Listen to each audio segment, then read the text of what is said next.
Islamisation اور نظام معیشت نظام زکوٰۃ قرآن حکیم میں نماز کے بعد سب سے زیادہ مرتبہ زکوٰۃ کی ادائیگی کا حکم آیا، بلکہ 32 مرتبہ تو زکوٰۃ اور نماز کا ذکر اکٹھے آیا ہے۔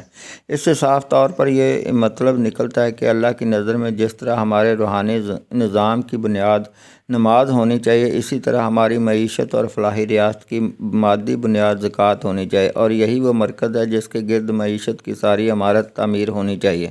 پاکستان کے سیاسی حلقوں میں نظام زکوٰۃ کی اہمیت، لیکن یہ بات بہت باعث حیرت ہے کہ دین میں جو مقام زکوٰۃ کو حاصل ہے، وہ مقام ہماری کوئی بھی سیاسی جماعت دینے کے لیے تیار نہیں۔ معیشت کے متعلق اگر ان منشوروں کا جائزہ لیا جائے تو ان کی دستاویزات میں معیشت کی اصلاح اور غریبوں کی فلاح کے لیے بے شمار ٹیکس تجویز کیے گئے ہوں گے، دوسری ہر نوع کی پابندیاں ہوں گی، لیکن جب زکوٰۃ کی بات آئے گی تو صرف اتنا کہہ دیا گیا ہوگا کہ نظام زکوٰۃ کے لیے انتظامات کیے جائیں گے جو امیروں سے زکوٰۃ حاصل کر کے غریبوں میں تقسیم کریں۔ گویا یہ تمام منشور زبان حال سے کہہ رہے ہیں کہ ان کی نظر میں نظام زکوٰۃ نہ تو آج کے دور کے معاشی مسائل حل کر سکتا ہے، اور پورے معاشی نظام میں اس کی مرکزی اہمیت تو کجا ثانوی اہمیت بھی نہیں۔ زیادہ سے زیادہ اسے ایک کار ثواب سمجھ کر اس سے غریبوں کی تھوڑی بہت امداد کی جا سکتی ہے۔ چنانچہ یہاں یہ سوال پیدا ہوتا ہے کہ اگر اسلام ایک مکمل نظام زندگی ہے تو اس میں معیشت کا مرکزی نقطہ کیا ہے، اور کیا اس اہم شعبے کے متعلق دین نے کوئی خاص ہدایات ہی نہیں دی؟ دوسرا سوال یہ ہے کہ اگر نظام زکوٰۃ ہماری مادی و معاشی مسائل کا حل نہیں تو پھر اللہ کو اس پر اتنا زور دینے اور اللہ کے رسول صلی اللہ علیہ وسلم کو اس کے لیے اتنا تفصیلی ڈھانچہ بنانے کی کیا ضرورت تھی؟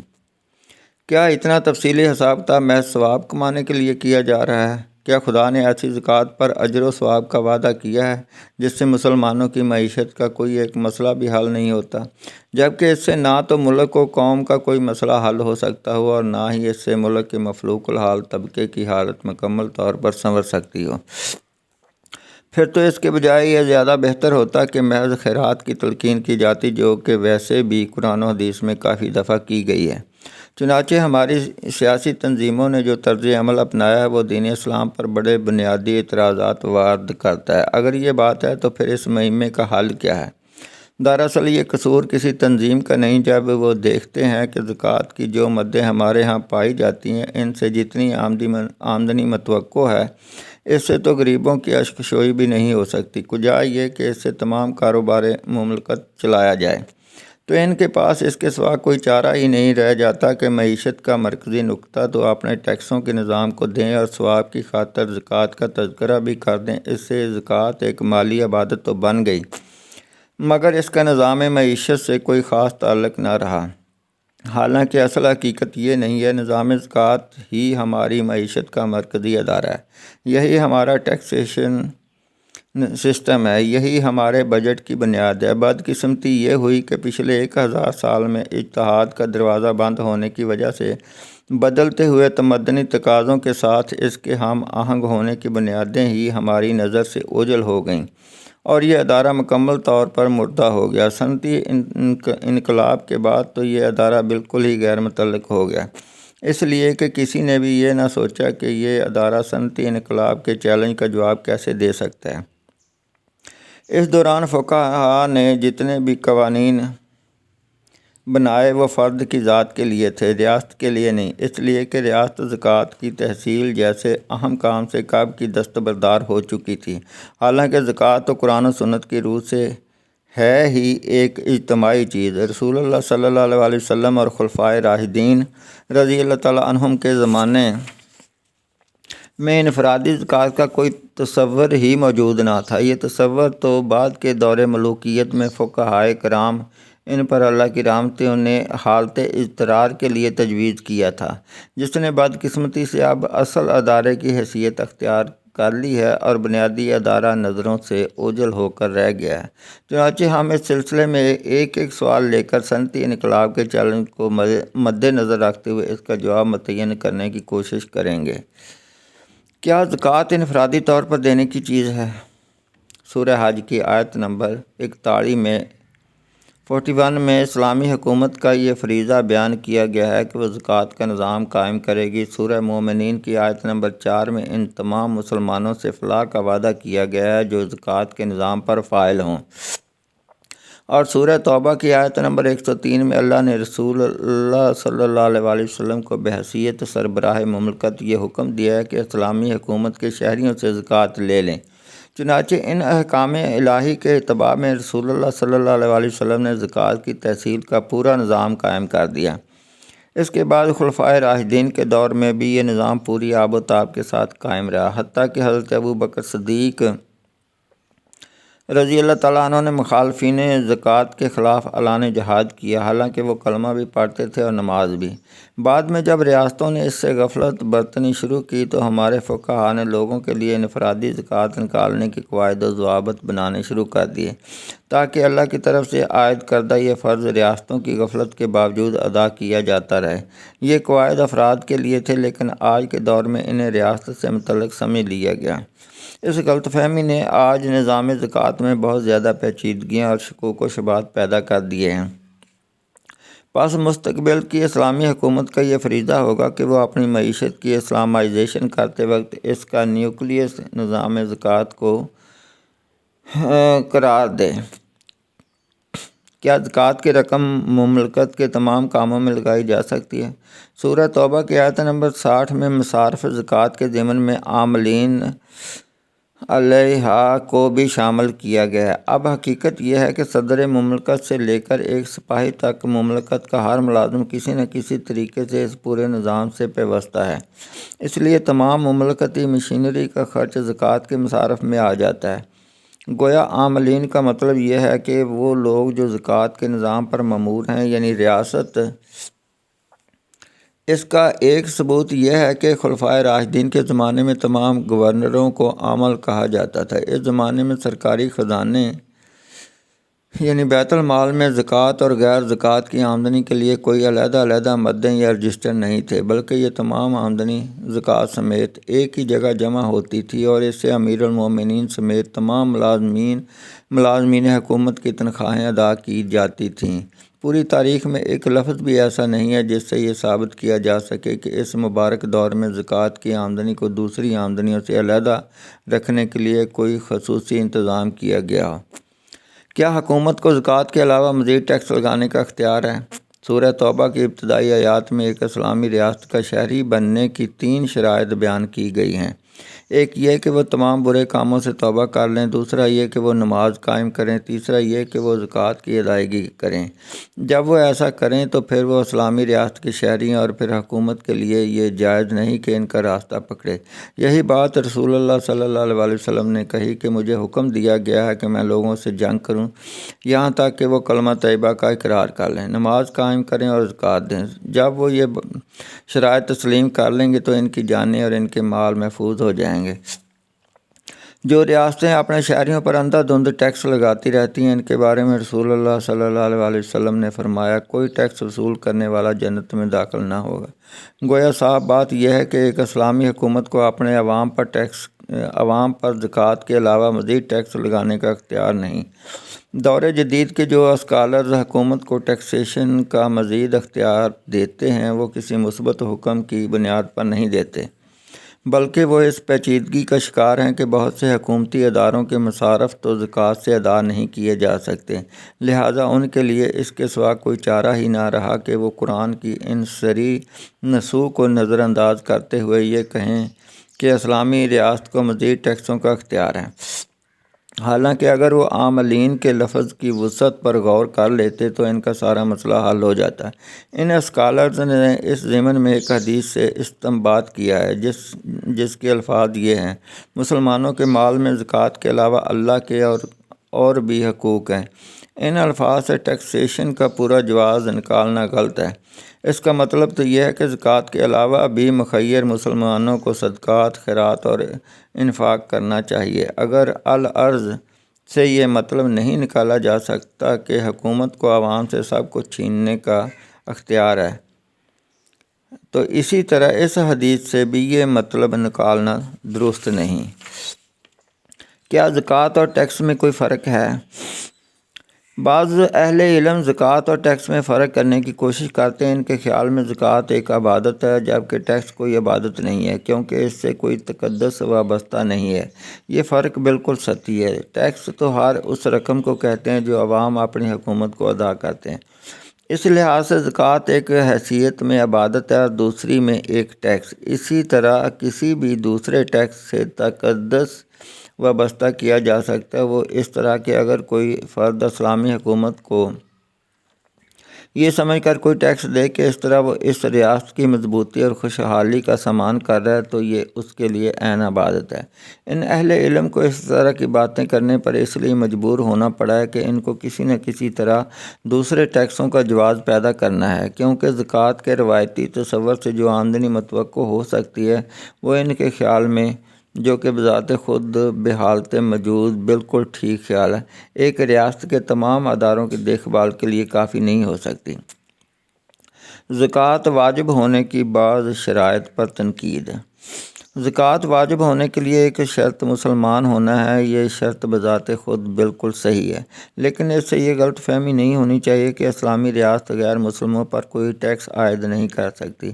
ہماری تجویز تو یہ ہے کہ غیر مسلموں کے لیے بھی ٹیکسوں کی بالکل وہی شرح مقرر کی جائے جو مسلمانوں کے لیے زکوٰۃ کی ہے، خواہ اسے کوئی نام دیا جائے۔ اس طرح ایک بڑی پیچیدگی کا خاتمہ ہو جائے گا۔ زکوٰۃ واجب ہونے کے لیے ایک شرط یہ بیان کی جاتی ہے کہ ذاتی استعمال کی چیزوں پر زکوٰۃ لاگو نہیں ہوتی۔ یہ بات بھی اپنی جگہ بالکل صحیح ہے، مگر سوال یہ ہے کہ ذاتی استعمال کی چیزوں سے کیا مراد ہے اور ذاتی استعمال کی حد کیا ہے۔ اس سلسلے میں عام تصور یہ ہے کہ ذاتی استعمال کے گھر، ہیرے جواہرات اور سواریوں پر کوئی زکوٰۃ نہیں۔ ہمارے خیال میں یہ تصور مناسب نہیں۔ اگر ہم 100 کمروں کے محل اور ایک فرد کی 10 گاڑیاں رکھنے کو اس کے ذاتی استعمال کی چیز قرار دیں گے تو یہ بات بذات خود غلط بھی ہے، اور پھر ہر فرد زکوٰۃ سے بچنے کے لیے اس طرح کی عیاشیاں شروع کر دے گا۔ اسی طرح رسول اللہ صلی اللہ علیہ وسلم کے زمانے میں سونے چاندی کی جو حیثیت تھی، جس پر سورہ توبہ کی آیت نمبر 13 میں بڑی سخت وعید آتی ہے، بعینہ ہی وہی حیثیت آج ہیرے جواہرات اور بیش قیمت نادر چیزوں کی ہے۔ لہٰذا ہیرے جواہرات کو زکوٰۃ سے مستثنیٰ قرار دینے کی کوئی وجہ نظر نہیں آتی۔ ہمارے خیال میں ہر زمانے کی اسلامی ریاست کو یہ حق حاصل ہے کہ وہ اپنے حالات کے لحاظ سے ذاتی استعمال کی چیزوں کی ایک حد مقرر کر سکتی ہے، تاکہ نہ لوگوں میں عیاشی کا رجحان بڑھے اور نہ اس طریقے سے لوگ زکوٰۃ کی ادائیگی سے چھوٹ حاصل کریں۔ مثلاً موجودہ حالات میں 3-4 ہزار مربع فٹ کا مکان اور ایک درمیانے درجے کی گاڑی کو زکوٰۃ سے مستثنیٰ قرار دے کر اس سے زائد گھر اور گاڑیوں پر زکوٰۃ عائد کرنی چاہیے۔ زکوٰۃ کی ادائیگی کے لیے شرط عائد کی جاتی ہے کہ مال پر 1 سال کا گزرنا ضروری ہے، حولان حول۔ بدقسمتی سے جس حدیث میں یہ بات بیان ہوئی ہے اس کا مفہوم صحیح نہیں سمجھا گیا۔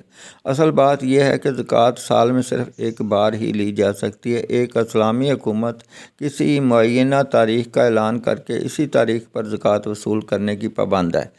زکوٰۃ کی ادائیگی کے لیے یہ شرط بھی لگائی جاتی ہے کہ ایک فرد بالغ ہو۔ اسی طرح ہم پر لوگوں کے لیے ہیلہ بازیاں کرنے کا راستہ ڈھونڈ رہے ہیں۔ قرآن نے جہاں ہادی برحق کو یہ حکم دیا ہے کہ مسلمانوں کے مال میں سے زکوٰۃ وصول کر کے اسے پاک کر دیجیے، اس میں بالغ ہونے کی کوئی شرط نہیں ہے۔ ایک نابالغ فرد کا مال بھی اسی طرح پاک ہونا چاہیے جس طرح ایک بالغ فرد کا۔ زکوٰۃ کی ادائیگی کے لیے عاقل ہونے کی شرط بھی لگائی جاتی ہے، حالانکہ یہ اصطلاح بذات خود متنازع ہے۔ ایک فرد پر سال کے کچھ حصے میں کبھی کبھار دیوانگی کے دورے پڑ سکتے ہیں، اسے آخر زکوٰۃ کیوں معاف کی جائے؟ بلکہ سورہ نساء کی آیت نمبر 5 کے مطابق تو یہ حق تک دیا گیا ہے کہ وہ بے سمجھوں سفہاء سے ان کے اپنے مال پر حق تصرف بھی ختم کر دے، کیونکہ وہ اس کی قدر و قیمت نہیں جانتے۔ لہٰذا ہمارے خیال میں یہ شرط بھی موجودہ حالت میں نہیں ہونی چاہیے۔ کیا زکوٰۃ کی رقم کے لیے کسی کا مالک بنایا جانا ضروری ہے؟ مسئلہ تملیک کی بحث۔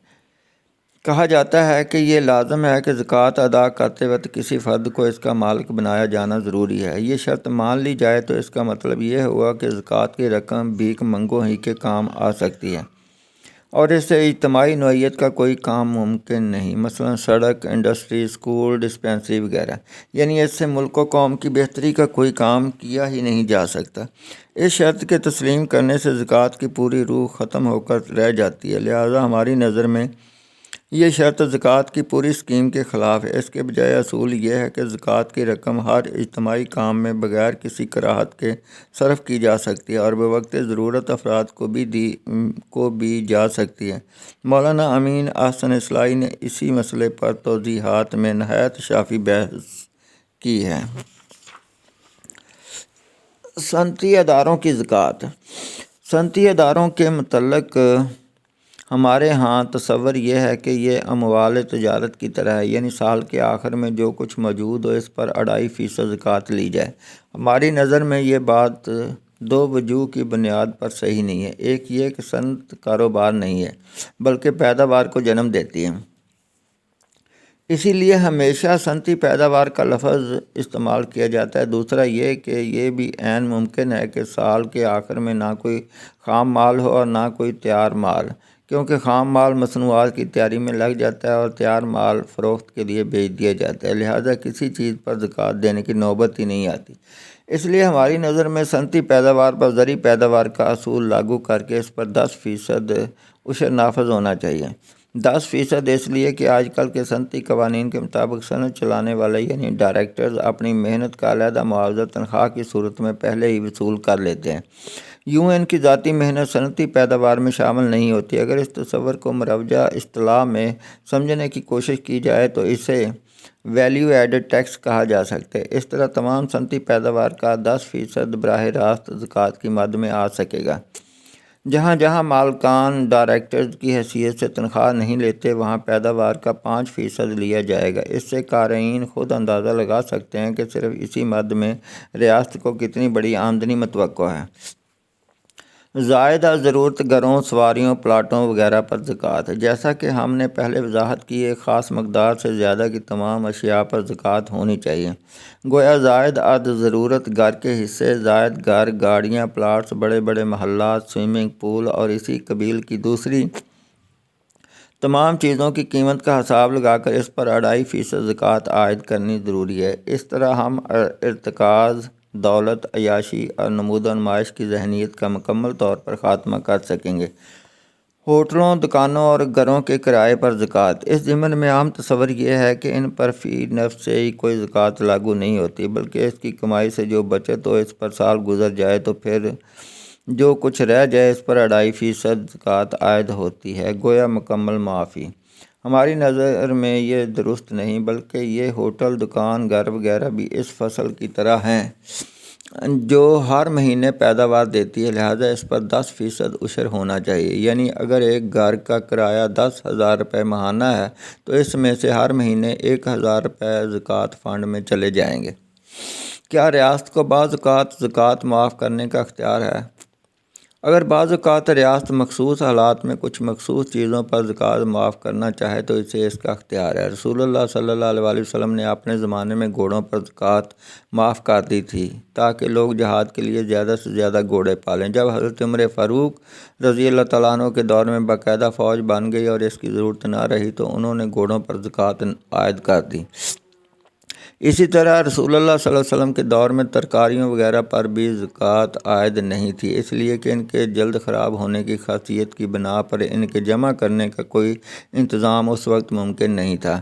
اسی طرح آج بھی اگر حکومت کسی خاص علاقے میں لوگوں کو صنعتیں لگانے کی ترغیب دینا چاہتی ہو تو اس پر عشر کسی خاص وقت تک معاف کر سکتی ہے، یا اگر کسی فصل کی بڑھوتری یا کسی خاص جانور کی افزائش مطلوب ہو تو اس پر زکوٰۃ معاف کی جا سکتی ہے۔ بینکوں کی رقم کی زکوٰۃ۔ چونکہ ہماری نظر میں پورا بینکنگ سسٹم ہی غیر اسلامی ہے، لہذا اس پر ہمارا کوئی موقف خارج از بحث ہے۔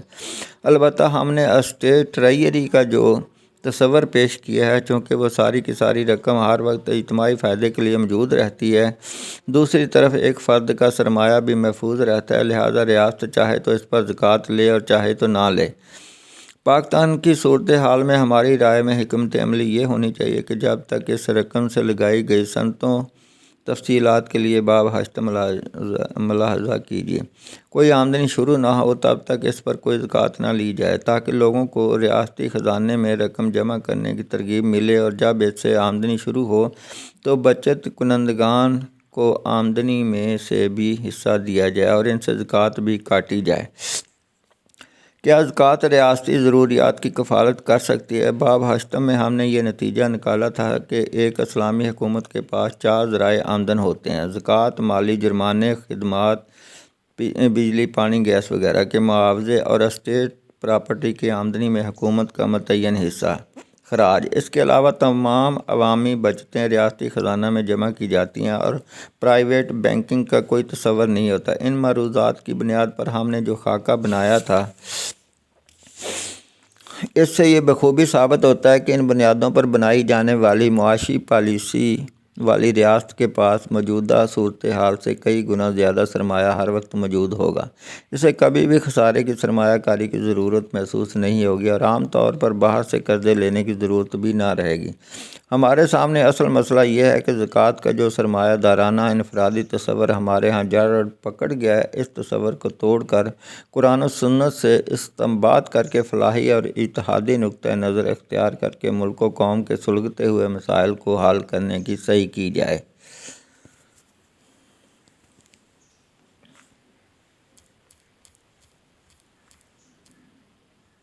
اسلامائزیشن اور نظام معیشت۔ نظام زکوٰۃ۔ قرآن حکیم میں نماز کے بعد سب سے زیادہ مرتبہ زکوٰۃ کی ادائیگی کا حکم آیا، بلکہ 32 مرتبہ تو زکوٰۃ اور نماز کا ذکر اکٹھے آیا ہے۔ اس سے صاف طور پر یہ مطلب نکلتا ہے کہ اللہ کی نظر میں جس طرح ہمارے روحانی نظام کی بنیاد نماز ہونی چاہیے، اسی طرح ہماری معیشت اور فلاحی ریاست کی مادی بنیاد زکوٰۃ ہونی چاہیے، اور یہی وہ مرکز ہے جس کے گرد معیشت کی ساری عمارت تعمیر ہونی چاہیے۔ پاکستان کے سیاسی حلقوں میں نظام زکوٰۃ کی اہمیت۔ لیکن یہ بات بہت باعث حیرت ہے کہ دین میں جو مقام زکوٰۃ کو حاصل ہے، وہ مقام ہماری کوئی بھی سیاسی جماعت دینے کے لیے تیار نہیں۔ معیشت کے متعلق اگر ان منشوروں کا جائزہ لیا جائے تو ان کی دستاویزات میں معیشت کی اصلاح اور غریبوں کی فلاح کے لیے بے شمار ٹیکس تجویز کیے گئے ہوں گے، دوسری ہر نوع کی پابندیاں ہوں گی، لیکن جب زکوٰۃ کی بات آئے گی تو صرف اتنا کہہ دیا گیا ہوگا کہ نظام زکوٰۃ کے لیے انتظامات کیے جائیں گے جو امیروں سے زکوٰۃ حاصل کر کے غریبوں میں تقسیم کریں۔ گویا یہ تمام منشور زبان حال سے کہہ رہے ہیں کہ ان کی نظر میں نظام زکوٰۃ نہ تو آج کے دور کے معاشی مسائل حل کر سکتا ہے اور پورے معاشی نظام میں اس کی مرکزی اہمیت تو کجا ثانوی اہمیت بھی نہیں۔ زیادہ سے زیادہ اسے ایک کار ثواب سمجھ کر اس سے غریبوں کی تھوڑی بہت امداد کی جا سکتی ہے۔ چنانچہ یہاں یہ سوال پیدا ہوتا ہے کہ اگر اسلام ایک مکمل نظام زندگی ہے تو اس میں معیشت کا مرکزی نقطہ کیا ہے، اور کیا اس اہم شعبے کے متعلق دین نے کوئی خاص ہدایات ہی نہیں دی؟ دوسرا سوال یہ ہے کہ اگر نظام زکوٰۃ ہماری مادی و معاشی مسائل کا حل نہیں تو پھر اللہ کو اس پر اتنا زور دینے اور اللہ کے رسول صلی اللہ علیہ وسلم کو اس کے لیے اتنا تفصیلی ڈھانچہ بنانے کی کیا ضرورت تھی؟ کیا اتنا تفصیلی حساب کتاب محض ثواب کمانے کے لیے کیا جا رہا ہے؟ کیا خدا نے ایسی زکوٰۃ پر اجر و ثواب کا وعدہ کیا ہے جس سے مسلمانوں کی معیشت کا کوئی ایک مسئلہ بھی حل نہیں ہوتا، جبکہ اس سے نہ تو ملک و قوم کا کوئی مسئلہ حل ہو سکتا ہو اور نہ ہی اس سے ملک کے مفلوق الحال طبقے کی حالت مکمل طور پر سنور سکتی ہو؟ پھر تو اس کے بجائے یہ زیادہ بہتر ہوتا کہ محض خیرات کی تلقین کی جاتی، جو کہ ویسے بھی قرآن و حدیث میں کافی دفعہ کی گئی ہے۔ چنانچہ ہماری سیاسی تنظیموں نے جو طرز عمل اپنایا ہے وہ دین اسلام پر بڑے بنیادی اعتراضات وارد کرتا ہے۔ اگر یہ بات ہے تو پھر اس مہمے کا حل کیا ہے؟ دراصل یہ قصور کسی تنظیم کا نہیں۔ جب وہ دیکھتے ہیں کہ زکوٰۃ کی جو مدیں ہمارے ہاں پائی جاتی ہیں، ان سے جتنی آمدنی متوقع ہے، اس سے تو غریبوں کی اشک شوئی بھی نہیں ہو سکتی، کجا یہ کہ اس سے تمام کاروبار مملکت چلایا جائے، تو ان کے پاس اس کے سوا کوئی چارہ ہی نہیں رہ جاتا کہ معیشت کا مرکزی نقطہ تو اپنے ٹیکسوں کے نظام کو دیں اور ثواب کی خاطر زکوٰۃ کا تذکرہ بھی کر دیں۔ اس سے زکوٰۃ ایک مالی عبادت تو بن گئی، مگر اس کا نظام معیشت سے کوئی خاص تعلق نہ رہا۔ حالانکہ اصل حقیقت یہ نہیں ہے، نظام زکوٰۃ ہی ہماری معیشت کا مرکزی ادارہ ہے، یہی ہمارا ٹیکسیشن سسٹم ہے، یہی ہمارے بجٹ کی بنیاد ہے۔ بدقسمتی یہ ہوئی کہ پچھلے 1000 سال میں اجتہاد کا دروازہ بند ہونے کی وجہ سے بدلتے ہوئے تمدنی تقاضوں کے ساتھ اس کے ہم آہنگ ہونے کی بنیادیں ہی ہماری نظر سے اوجھل ہو گئیں اور یہ ادارہ مکمل طور پر مردہ ہو گیا۔ صنعتی انقلاب کے بعد تو یہ ادارہ بالکل ہی غیر متعلق ہو گیا، اس لیے کہ کسی نے بھی یہ نہ سوچا کہ یہ ادارہ صنعتی انقلاب کے چیلنج کا جواب کیسے دے سکتا ہے۔ اس دوران فقہا نے جتنے بھی قوانین بنائے وہ فرد کی ذات کے لیے تھے، ریاست کے لیے نہیں، اس لیے کہ ریاست زکوٰۃ کی تحصیل جیسے اہم کام سے کب کی دستبردار ہو چکی تھی۔ حالانکہ زکوٰۃ تو قرآن و سنت کی روح سے ہے ہی ایک اجتماعی چیز۔ رسول اللہ صلی اللہ علیہ وسلم اور خلفائے راشدین رضی اللہ تعالیٰ عنہم کے زمانے میں انفرادی زکوٰۃ کا کوئی تصور ہی موجود نہ تھا۔ یہ تصور تو بعد کے دور ملوکیت میں فقہائے کرام ان پر اللہ کی رحمتیں نے حالت اضطرار کے لیے تجویز کیا تھا، جس نے بدقسمتی سے اب اصل ادارے کی حیثیت اختیار کر لی ہے اور بنیادی ادارہ نظروں سے اوجھل ہو کر رہ گیا ہے۔ چنانچہ ہم اس سلسلے میں ایک ایک سوال لے کر صنعتی انقلاب کے چیلنج کو مد نظر رکھتے ہوئے اس کا جواب متعین کرنے کی کوشش کریں گے۔ کیا زکوٰۃ انفرادی طور پر دینے کی چیز ہے؟ سورہ حج کی آیت نمبر 41 میں اسلامی حکومت کا یہ فریضہ بیان کیا گیا ہے کہ وہ زکوٰۃ کا نظام قائم کرے گی۔ سورہ مومنین کی آیت نمبر 4 میں ان تمام مسلمانوں سے فلاح کا وعدہ کیا گیا ہے جو زکوٰۃ کے نظام پر فائل ہوں۔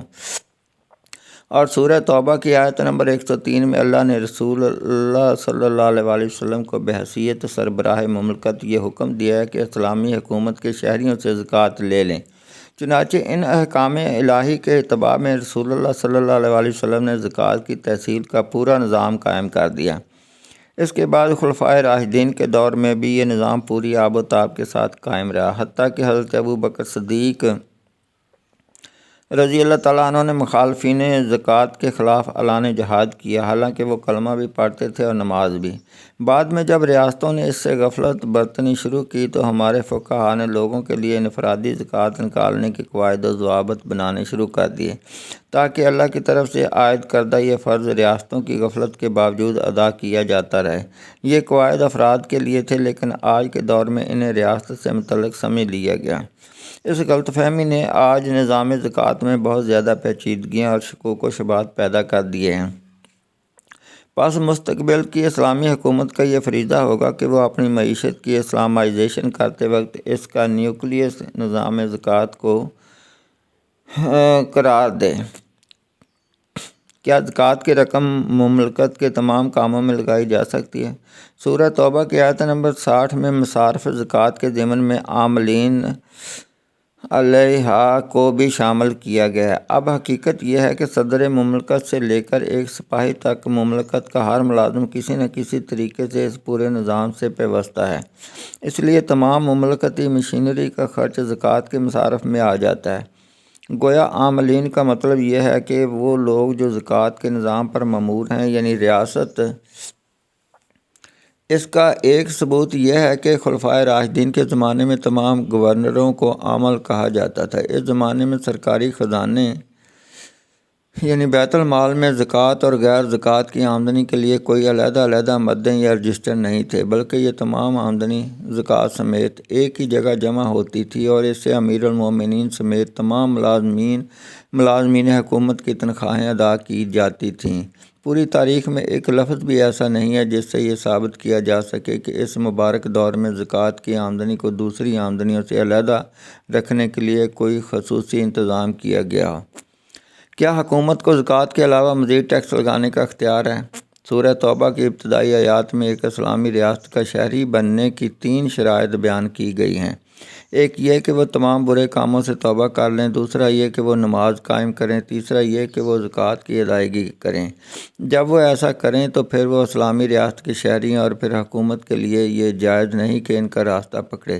یہی بات رسول اللہ صلی اللہ علیہ وسلم نے کہی کہ مجھے حکم دیا گیا ہے کہ میں لوگوں سے جنگ کروں یہاں تک کہ وہ کلمہ طیبہ کا اقرار کر لیں، نماز قائم کریں اور زکوٰۃ دیں۔ جب وہ یہ شرائط تسلیم کر لیں گے تو ان کی جانیں اور ان کے مال محفوظ ہو جائیں گے۔ جو ریاستیں اپنے شہریوں پر اندھا دھند ٹیکس لگاتی رہتی ہیں، ان کے بارے میں رسول اللہ صلی اللہ علیہ وسلم نے فرمایا، کوئی ٹیکس وصول کرنے والا جنت میں داخل نہ ہوگا۔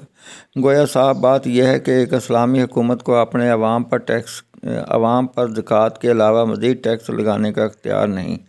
دور جدید کے جو اسکالرز حکومت کو ٹیکسیشن کا مزید اختیار دیتے ہیں، وہ کسی مثبت حکم کی بنیاد پر نہیں دیتے، بلکہ وہ اس پیچیدگی کا شکار ہیں کہ بہت سے حکومتی اداروں کے مصارف تو زکوٰۃ سے ادا نہیں کیے جا سکتے، لہٰذا ان کے لیے اس کے سوا کوئی چارہ ہی نہ رہا کہ وہ قرآن کی ان صریح نصوص کو نظر انداز کرتے ہوئے یہ کہیں کہ اسلامی ریاست کو مزید ٹیکسوں کا اختیار ہے۔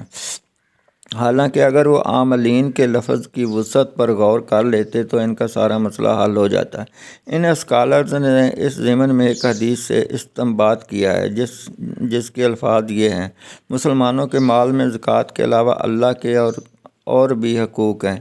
ان الفاظ سے ٹیکسیشن کا پورا جواز نکالنا غلط ہے۔ اس کا مطلب تو یہ ہے کہ زکوٰۃ کے علاوہ بھی مخیر مسلمانوں کو صدقات، خیرات اور انفاق کرنا چاہیے۔ اگر العرض سے یہ مطلب نہیں نکالا جا سکتا کہ حکومت کو عوام سے سب کچھ چھیننے کا اختیار ہے، تو اسی طرح اس حدیث سے بھی یہ مطلب نکالنا درست نہیں۔ کیا زکوٰۃ اور ٹیکس میں کوئی فرق ہے؟ بعض اہل علم زکوٰۃ اور ٹیکس میں فرق کرنے کی کوشش کرتے ہیں۔ ان کے خیال میں زکوٰۃ ایک عبادت ہے، جبکہ ٹیکس کوئی عبادت نہیں ہے، کیونکہ اس سے کوئی تقدس وابستہ نہیں ہے۔ یہ فرق بالکل سطحی ہے۔ ٹیکس تو ہر اس رقم کو کہتے ہیں جو عوام اپنی حکومت کو ادا کرتے ہیں۔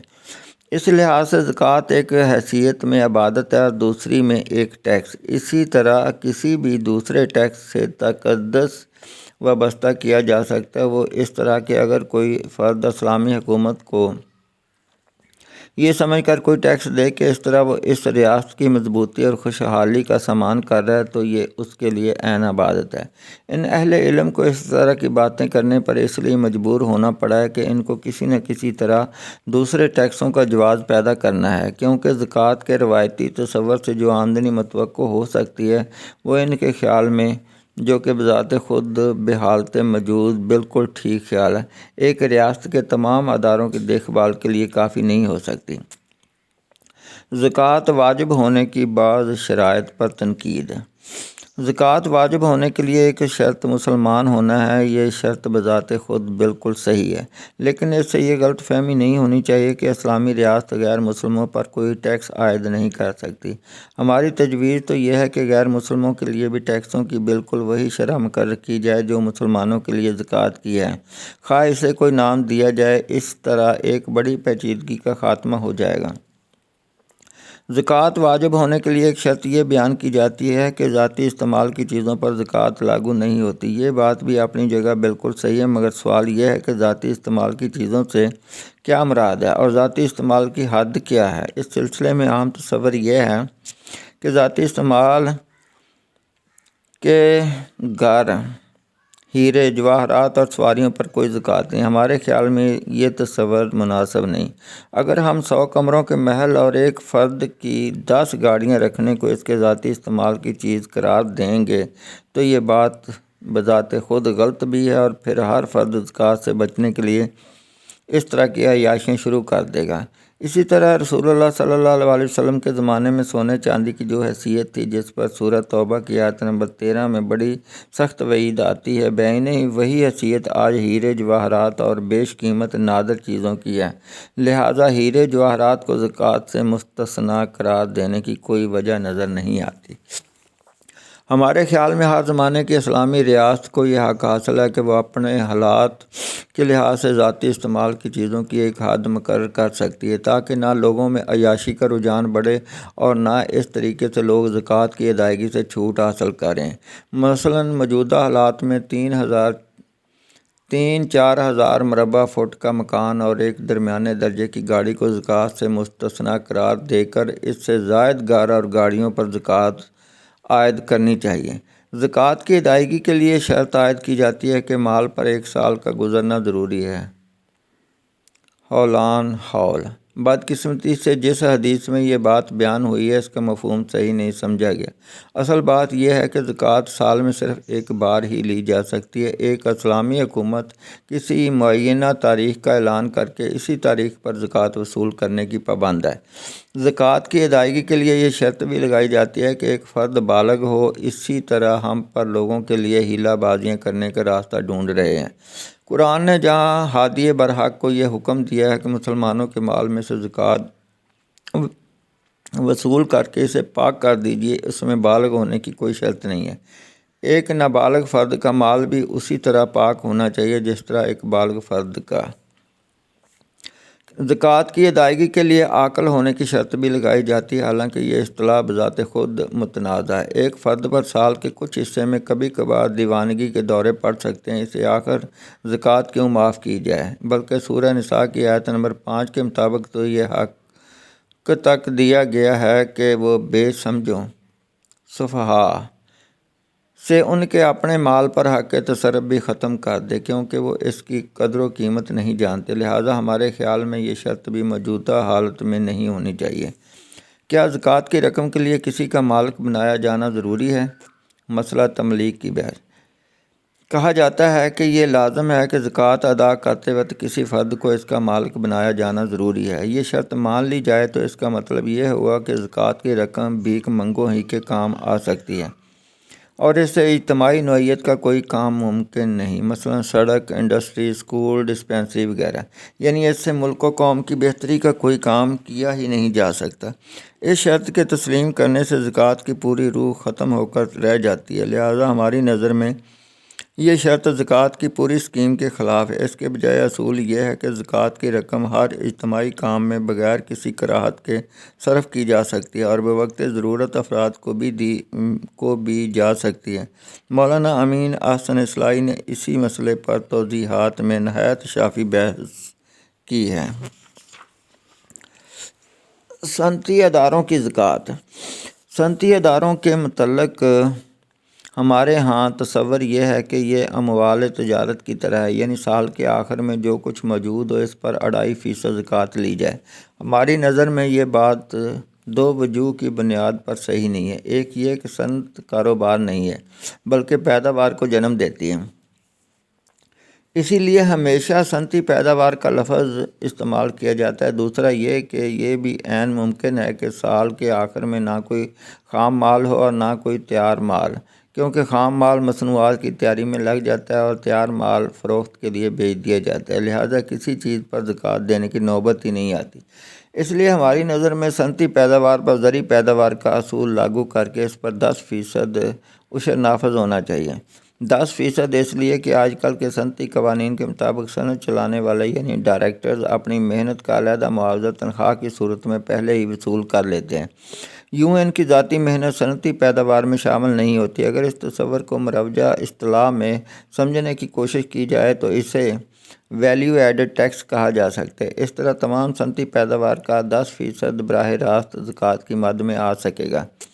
جہاں جہاں مالکان ڈائریکٹرز کی حیثیت سے تنخواہ نہیں لیتے وہاں پیداوار کا 5% لیا جائے گا۔ اس سے قارئین خود اندازہ لگا سکتے ہیں کہ صرف اسی مد میں ریاست کو کتنی بڑی آمدنی متوقع ہے۔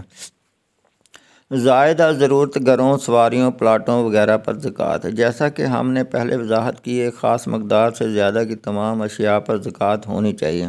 گویا زائد از ضرورت گھر کے حصے، زائد گھر، گاڑیاں، پلاٹس، بڑے بڑے محلات، سوئمنگ پول اور اسی قبیل کی دوسری تمام چیزوں کی قیمت کا حساب لگا کر اس پر 2.5% زکوٰۃ عائد کرنی ضروری ہے۔ اس طرح ہم ارتکاز، دولت، عیاشی اور نمود و نمائش کی ذہنیت کا مکمل طور پر خاتمہ کر سکیں گے۔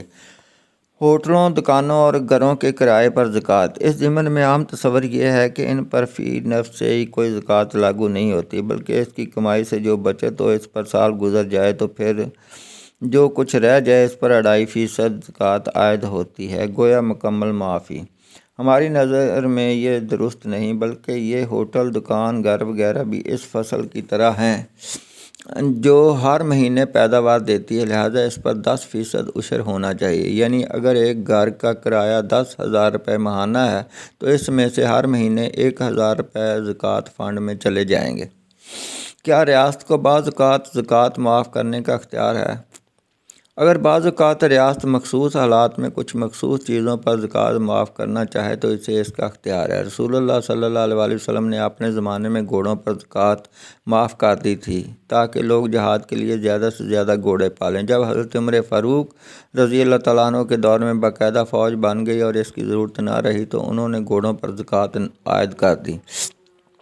اسی طرح رسول اللہ صلی اللہ علیہ وسلم کے دور میں ترکاریوں وغیرہ پر بھی زکوٰۃ عائد نہیں تھی، اس لیے کہ ان کے جلد خراب ہونے کی خاصیت کی بنا پر ان کے جمع کرنے کا کوئی انتظام اس وقت ممکن نہیں تھا۔ اسی طرح آج بھی اگر حکومت کسی خاص علاقے میں لوگوں کو صنعتیں لگانے کی ترغیب دینا چاہتی ہو تو اس پر عشر کسی خاص وقت تک معاف کر سکتی ہے، یا اگر کسی فصل کی بڑھوتری یا کسی خاص جانور کی افزائش مطلوب ہو تو اس پر زکوٰۃ معاف کی جا سکتی ہے۔ بینکوں کی رقم کی زکوٰۃ، چونکہ ہماری نظر میں پورا بینکنگ سسٹم ہی غیر اسلامی ہے، لہٰذا اس پر ہمارا کوئی موقف خارج از بحث ہے۔ البتہ ہم نے اسٹیٹ ٹریجری کا جو تصور پیش کیا ہے، چونکہ وہ ساری کی ساری رقم ہر وقت اجتماعی فائدے کے لیے موجود رہتی ہے، دوسری طرف ایک فرد کا سرمایہ بھی محفوظ رہتا ہے، لہٰذا ریاست چاہے تو اس پر زکوٰۃ لے اور چاہے تو نہ لے۔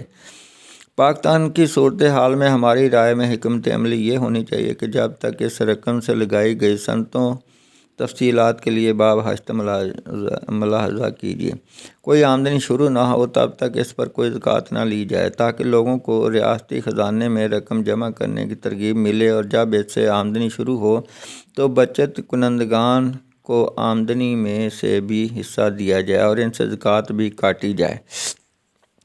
کیا زکوٰۃ ریاستی ضروریات کی کفالت کر سکتی ہے؟ باب ہشتم میں ہم نے یہ نتیجہ نکالا تھا کہ ایک اسلامی حکومت کے پاس 4 ذرائع آمدن ہوتے ہیں: زکوٰۃ، مالی جرمانے، خدمات، بجلی، پانی، گیس وغیرہ کے معاوضے، اور اسٹیٹ پراپرٹی کی آمدنی میں حکومت کا متعین حصہ خراج۔ اس کے علاوہ تمام عوامی بچتیں ریاستی خزانہ میں جمع کی جاتی ہیں اور پرائیویٹ بینکنگ کا کوئی تصور نہیں ہوتا۔ ان معروضات کی بنیاد پر ہم نے جو خاکہ بنایا تھا،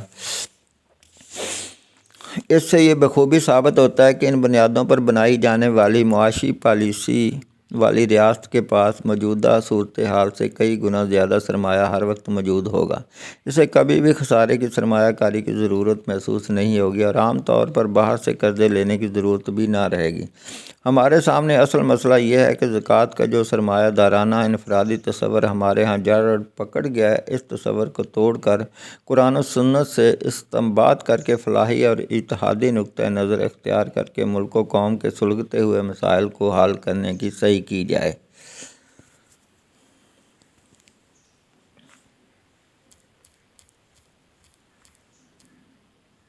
اسلامائزیشن اور نظام معیشت۔ نظام زکوٰۃ۔ قرآن حکیم میں نماز کے بعد سب سے زیادہ مرتبہ زکوٰۃ کی ادائیگی کا حکم آیا، بلکہ 32 مرتبہ تو زکوٰۃ اور نماز کا ذکر اکٹھے آیا ہے۔ اس سے صاف طور پر یہ مطلب نکلتا ہے کہ اللہ کی نظر میں جس طرح ہمارے روحانی نظام کی بنیاد نماز ہونی چاہیے، اسی طرح ہماری معیشت اور فلاحی ریاست کی مادی بنیاد زکوٰۃ ہونی چاہیے، اور یہی وہ مرکز ہے جس کے گرد معیشت کی ساری عمارت تعمیر ہونی چاہیے۔ پاکستان کے سیاسی حلقوں میں نظام زکوٰۃ کی اہمیت۔ لیکن یہ بات بہت باعث حیرت ہے کہ دین میں جو مقام زکوٰۃ کو حاصل ہے، وہ مقام ہماری کوئی بھی سیاسی جماعت دینے کے لیے تیار نہیں۔ معیشت کے متعلق اگر ان منشوروں کا جائزہ لیا جائے تو ان کی دستاویزات میں معیشت کی اصلاح اور غریبوں کی فلاح کے لیے بے شمار ٹیکس تجویز کیے گئے ہوں گے، دوسری ہر نوع کی پابندیاں ہوں گی، لیکن جب زکوٰۃ کی بات آئے گی تو صرف اتنا کہہ دیا گیا ہوگا کہ نظام زکوٰۃ کے لیے انتظامات کیے جائیں گے جو امیروں سے زکوٰۃ حاصل کر کے غریبوں میں تقسیم کریں۔ گویا یہ تمام منشور زبان حال سے کہہ رہے ہیں کہ ان کی نظر میں نظام زکوٰۃ نہ تو آج کے دور کے معاشی مسائل حل کر سکتا ہے اور پورے معاشی نظام میں اس کی مرکزی اہمیت تو کجا ثانوی اہمیت بھی نہیں، زیادہ سے زیادہ اسے ایک کار ثواب سمجھ کر اس سے غریبوں کی تھوڑی بہت امداد کی جا سکتی ہے۔ چنانچہ یہاں یہ سوال پیدا ہوتا ہے کہ اگر اسلام ایک مکمل نظام زندگی ہے تو اس میں معیشت کا مرکزی نقطہ کیا ہے، اور کیا اس اہم شعبے کے متعلق دین نے کوئی خاص ہدایات ہی نہیں دی؟ دوسرا سوال یہ ہے کہ اگر نظام زکوٰۃ ہماری مادی و معاشی مسائل کا حل نہیں تو پھر اللہ کو اس پر اتنا زور دینے اور اللہ کے رسول صلی اللہ علیہ وسلم کو اس کے لیے اتنا تفصیلی ڈھانچہ بنانے کی کیا ضرورت تھی؟ کیا اتنا تفصیلی حساب کتاب محض ثواب کمانے کے لیے کیا جا رہا ہے؟ کیا خدا نے ایسی زکوٰۃ پر اجر و ثواب کا وعدہ کیا ہے جس سے مسلمانوں کی معیشت کا کوئی ایک مسئلہ بھی حل نہیں ہوتا، جبکہ اس سے نہ تو ملک و قوم کا کوئی مسئلہ حل ہو سکتا ہو اور نہ ہی اس سے ملک کے مفلوق الحال طبقے کی حالت مکمل طور پر سنور سکتی ہو؟ پھر تو اس کے بجائے یہ زیادہ بہتر ہوتا کہ محض خیرات کی تلقین کی جاتی، جو کہ ویسے بھی قرآن و حدیث میں کافی دفعہ کی گئی ہے۔ چنانچہ ہماری سیاسی تنظیموں نے جو طرز عمل اپنایا ہے وہ دین اسلام پر بڑے بنیادی اعتراضات وارد کرتا ہے۔ اگر یہ بات ہے تو پھر اس مہمے کا حل کیا ہے؟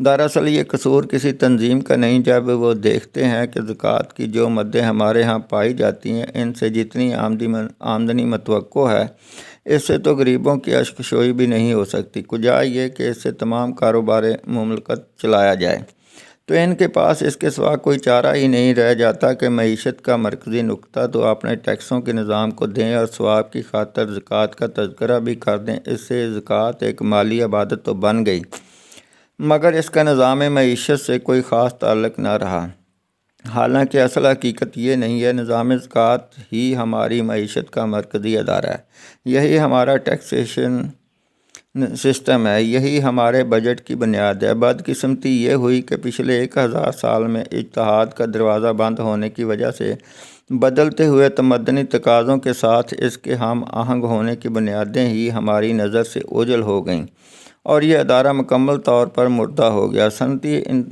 انقلاب کے بعد تو یہ ادارہ بالکل ہی غیر متعلق ہو گیا، اس لیے کہ کسی نے بھی یہ نہ سوچا کہ یہ ادارہ صنعتی انقلاب کے چیلنج کا جواب کیسے دے سکتا ہے۔ اس دوران فقہاء نے جتنے بھی قوانین بنائے وہ فرد کی ذات کے لیے تھے، ریاست کے لیے نہیں، اس لیے کہ ریاست زکوٰۃ کی تحصیل جیسے اہم کام سے کب کی دستبردار ہو چکی تھی، حالانکہ زکوٰۃ تو قرآن و سنت کی روح سے ہے ہی ایک اجتماعی چیز۔ رسول اللہ صلی اللہ علیہ وسلم اور خلفائے راشدین رضی اللہ تعالیٰ عنہم کے زمانے میں انفرادی زکوٰۃ کا کوئی تصور ہی موجود نہ تھا۔ یہ تصور تو بعد کے دور ملوکیت میں فقہائے کرام ان پر اللہ کی رحمتوں نے حالت اضطرار کے لیے تجویز کیا تھا، جس نے بدقسمتی سے اب اصل ادارے کی حیثیت اختیار کر لی ہے اور بنیادی ادارہ نظروں سے اوجھل ہو کر رہ گیا ہے۔ چنانچہ ہم اس سلسلے میں ایک ایک سوال لے کر صنعتی انقلاب کے چیلنج کو مد نظر رکھتے ہوئے اس کا جواب متعین کرنے کی کوشش کریں گے۔ کیا زکوٰۃ انفرادی طور پر دینے کی چیز ہے؟ سورہ حج کی آیت نمبر 41 میں اسلامی حکومت کا یہ فریضہ بیان کیا گیا ہے کہ وہ زکوٰۃ کا نظام قائم کرے گی۔ سورہ مومنین کی آیت نمبر 4 میں ان تمام مسلمانوں سے فلاح کا وعدہ کیا گیا ہے جو زکوٰۃ کے نظام پر فائل ہوں، اور سورہ توبہ کی آیت نمبر 103 میں اللہ نے رسول اللہ صلی اللہ علیہ وسلم کو بحیثیت سربراہ مملکت یہ حکم دیا ہے کہ اسلامی حکومت کے شہریوں سے زکوٰۃ لے لیں۔ چنانچہ ان احکام الہی کے اتباع میں رسول اللہ صلی اللہ علیہ وسلم نے زکوٰۃ کی تحصیل کا پورا نظام قائم کر دیا۔ اس کے بعد خلفائے راشدین کے دور میں بھی یہ نظام پوری آب و تاب کے ساتھ قائم رہا، حتیٰ کہ حضرت ابوبکر صدیق رضی اللہ تعالیٰ عنہ نے مخالفین زکوٰۃ کے خلاف اعلان جہاد کیا، حالانکہ وہ کلمہ بھی پڑھتے تھے اور نماز بھی۔ بعد میں جب ریاستوں نے اس سے غفلت برتنی شروع کی تو ہمارے فقہاء نے لوگوں کے لیے انفرادی زکوٰۃ نکالنے کے قواعد و ضوابط بنانے شروع کر دیے تاکہ اللہ کی طرف سے عائد کردہ یہ فرض ریاستوں کی غفلت کے باوجود ادا کیا جاتا رہے۔ یہ قواعد افراد کے لیے تھے، لیکن آج کے دور میں انہیں ریاست سے متعلق سمجھ لیا گیا۔ اس غلط فہمی نے آج نظام زکوٰۃ میں بہت زیادہ پیچیدگیاں اور شکوک و شبہات پیدا کر دیے ہیں۔ پس مستقبل کی اسلامی حکومت کا یہ فریضہ ہوگا کہ وہ اپنی معیشت کی اسلامائزیشن کرتے وقت اس کا نیوکلیس نظام زکوٰۃ کو قرار دے۔ کیا زکوٰۃ کی رقم مملکت کے تمام کاموں میں لگائی جا سکتی ہے؟ سورہ توبہ کی آیت نمبر 60 میں مصارف زکوٰۃ کے ضمن میں عاملین علیحہ کو بھی شامل کیا گیا ہے۔ اب حقیقت یہ ہے کہ صدر مملکت سے لے کر ایک سپاہی تک مملکت کا ہر ملازم کسی نہ کسی طریقے سے اس پورے نظام سے پیوستہ ہے، اس لیے تمام مملکتی مشینری کا خرچ زکوٰۃ کے مصارف میں آ جاتا ہے۔ گویا عاملین کا مطلب یہ ہے کہ وہ لوگ جو زکوٰۃ کے نظام پر مامور ہیں، یعنی ریاست۔ اس کا ایک ثبوت یہ ہے کہ خلفائے راشدین کے زمانے میں تمام گورنروں کو عامل کہا جاتا تھا۔ اس زمانے میں سرکاری خزانے یعنی بیت المال میں زکوٰۃ اور غیر زکوٰۃ کی آمدنی کے لیے کوئی علیحدہ مدیں یا رجسٹر نہیں تھے، بلکہ یہ تمام آمدنی زکوٰۃ سمیت ایک ہی جگہ جمع ہوتی تھی اور اس سے امیر المومنین سمیت تمام ملازمین حکومت کی تنخواہیں ادا کی جاتی تھیں۔ پوری تاریخ میں ایک لفظ بھی ایسا نہیں ہے جس سے یہ ثابت کیا جا سکے کہ اس مبارک دور میں زکوٰۃ کی آمدنی کو دوسری آمدنیوں سے علیحدہ رکھنے کے لیے کوئی خصوصی انتظام کیا گیا ہو۔ کیا حکومت کو زکوٰۃ کے علاوہ مزید ٹیکس لگانے کا اختیار ہے؟ سورہ توبہ کی ابتدائی آیات میں ایک اسلامی ریاست کا شہری بننے کی 3 شرائط بیان کی گئی ہیں۔ ایک یہ کہ وہ تمام برے کاموں سے توبہ کر لیں، دوسرا یہ کہ وہ نماز قائم کریں، تیسرا یہ کہ وہ زکوٰۃ کی ادائیگی کریں۔ جب وہ ایسا کریں تو پھر وہ اسلامی ریاست کے شہری ہیں، اور پھر حکومت کے لیے یہ جائز نہیں کہ ان کا راستہ پکڑے۔ یہی بات رسول اللہ صلی اللہ علیہ وسلم نے کہی کہ مجھے حکم دیا گیا ہے کہ میں لوگوں سے جنگ کروں یہاں تک کہ وہ کلمہ طیبہ کا اقرار کر لیں، نماز قائم کریں اور زکوٰۃ دیں۔ جب وہ یہ شرائط تسلیم کر لیں گے تو ان کی جانیں اور ان کے مال محفوظ ہو جائیں گے۔ جو ریاستیں اپنے شہریوں پر اندھا دھند ٹیکس لگاتی رہتی ہیں، ان کے بارے میں رسول اللہ صلی اللہ علیہ وسلم نے فرمایا، کوئی ٹیکس وصول کرنے والا جنت میں داخل نہ ہوگا۔ گویا صاف بات یہ ہے کہ ایک اسلامی حکومت کو اپنے عوام پر زکوٰۃ کے علاوہ مزید ٹیکس لگانے کا اختیار نہیں۔ دور جدید کے جو اسکالرز حکومت کو ٹیکسیشن کا مزید اختیار دیتے ہیں، وہ کسی مثبت حکم کی بنیاد پر نہیں دیتے، بلکہ وہ اس پیچیدگی کا شکار ہیں کہ بہت سے حکومتی اداروں کے مصارف تو زکوٰۃ سے ادا نہیں کیے جا سکتے، لہٰذا ان کے لیے اس کے سوا کوئی چارہ ہی نہ رہا کہ وہ قرآن کی ان صریح نصوص کو نظر انداز کرتے ہوئے یہ کہیں کہ اسلامی ریاست کو مزید ٹیکسوں کا اختیار ہے۔ حالانکہ اگر وہ عاملین کے لفظ کی وسعت پر غور کر لیتے تو ان کا سارا مسئلہ حل ہو جاتا ہے۔ ان اسکالرز نے اس ضمن میں ایک حدیث سے استنباط کیا ہے جس کے الفاظ یہ ہیں، مسلمانوں کے مال میں زکوٰۃ کے علاوہ اللہ کے اور بھی حقوق ہیں۔ ان الفاظ سے ٹیکسیشن کا پورا جواز نکالنا غلط ہے۔ اس کا مطلب تو یہ ہے کہ زکوٰۃ کے علاوہ بھی مخیر مسلمانوں کو صدقات، خیرات اور انفاق کرنا چاہیے۔ اگر العرض سے یہ مطلب نہیں نکالا جا سکتا کہ حکومت کو عوام سے سب کچھ چھیننے کا اختیار ہے، تو اسی طرح اس حدیث سے بھی یہ مطلب نکالنا درست نہیں۔ کیا زکوٰۃ اور ٹیکس میں کوئی فرق ہے؟ بعض اہل علم زکوٰۃ اور ٹیکس میں فرق کرنے کی کوشش کرتے ہیں۔ ان کے خیال میں زکوٰۃ ایک عبادت ہے، جبکہ ٹیکس کوئی عبادت نہیں ہے، کیونکہ اس سے کوئی تقدس وابستہ نہیں ہے۔ یہ فرق بالکل سطحی ہے۔ ٹیکس تو ہر اس رقم کو کہتے ہیں جو عوام اپنی حکومت کو ادا کرتے ہیں۔ اس لحاظ سے زکوٰۃ ایک حیثیت میں عبادت ہے اور دوسری میں ایک ٹیکس۔ اسی طرح کسی بھی دوسرے ٹیکس سے تقدس وابستہ کیا جا سکتا ہے، وہ اس طرح کہ اگر کوئی فرد اسلامی حکومت کو یہ سمجھ کر کوئی ٹیکس دے کہ اس طرح وہ اس ریاست کی مضبوطی اور خوشحالی کا سامان کر رہا ہے، تو یہ اس کے لیے عین عبادت ہے۔ ان اہل علم کو اس طرح کی باتیں کرنے پر اس لیے مجبور ہونا پڑا ہے کہ ان کو کسی نہ کسی طرح دوسرے ٹیکسوں کا جواز پیدا کرنا ہے، کیونکہ زکوٰۃ کے روایتی تصور سے جو آمدنی متوقع ہو سکتی ہے وہ ان کے خیال میں، جو کہ بذات خود بحالت موجود بالکل ٹھیک خیال ہے، ایک ریاست کے تمام اداروں کی دیکھ بھال کے لیے کافی نہیں ہو سکتی۔ زکوٰۃ واجب ہونے کی بعض شرائط پر تنقید۔ زکوٰۃ واجب ہونے کے لیے ایک شرط مسلمان ہونا ہے۔ یہ شرط بذات خود بالکل صحیح ہے، لیکن اس سے یہ غلط فہمی نہیں ہونی چاہیے کہ اسلامی ریاست غیر مسلموں پر کوئی ٹیکس عائد نہیں کر سکتی۔ ہماری تجویز تو یہ ہے کہ غیر مسلموں کے لیے بھی ٹیکسوں کی بالکل وہی شرح مقرر کی جائے جو مسلمانوں کے لیے زکوٰۃ کی ہے، خواہ اسے کوئی نام دیا جائے۔ اس طرح ایک بڑی پیچیدگی کا خاتمہ ہو جائے گا۔ زکوٰۃ واجب ہونے کے لیے ایک شرط یہ بیان کی جاتی ہے کہ ذاتی استعمال کی چیزوں پر زکوٰۃ لاگو نہیں ہوتی۔ یہ بات بھی اپنی جگہ بالکل صحیح ہے، مگر سوال یہ ہے کہ ذاتی استعمال کی چیزوں سے کیا مراد ہے اور ذاتی استعمال کی حد کیا ہے۔ اس سلسلے میں عام تصور یہ ہے کہ ذاتی استعمال کے گھر، ہیرے جواہرات اور سواریوں پر کوئی زکوٰۃ نہیں۔ ہمارے خیال میں یہ تصور مناسب نہیں۔ اگر ہم 100 کمروں کے محل اور ایک فرد کی 10 گاڑیاں رکھنے کو اس کے ذاتی استعمال کی چیز قرار دیں گے تو یہ بات بذات خود غلط بھی ہے، اور پھر ہر فرد زکوٰۃ سے بچنے کے لیے اس طرح کی عیاشیاں شروع کر دے گا۔